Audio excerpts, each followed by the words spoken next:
திருப்பதி லட்டு குறித்து பரிதாபங்கள் என்ற யூடியூப் சேனலில் வெளியிட்ட கோபி சுதாகர் ஆகியோர் மீது நடவடிக்கை எடுக்க வலியுறுத்தி தமிழ்நாடு பாரதிய ஜனதா கட்சி சார்பில் ஆந்திர காவல்துறையில் புகார் அளிக்கப்பட்டுள்ளது.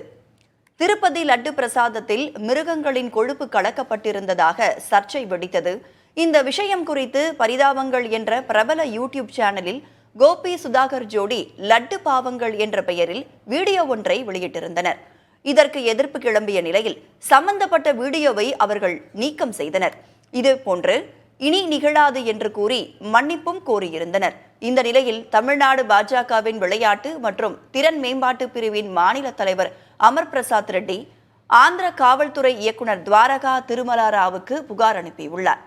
அதில் இந்துக்களின் மனதை புண்படுத்தும் வகையிலும் வெறுப்பை பரப்பும் வகையிலும் சட்டம் ஒழுங்கை சீர்குலைக்கும் வகையிலும் வீடியோ அமைந்திருந்ததாக புகாரில் குறிப்பிடப்பட்டுள்ளது.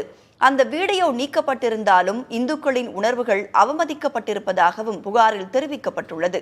எனவே மத அடிப்படையில் இரு தரப்புக்கு இடையே மோதலை தூண்டிவிட முயன்றதாக வழக்கு பதிவு செய்ய நடவடிக்கை எடுக்குமாறு புகாரில் கோரப்பட்டுள்ளது.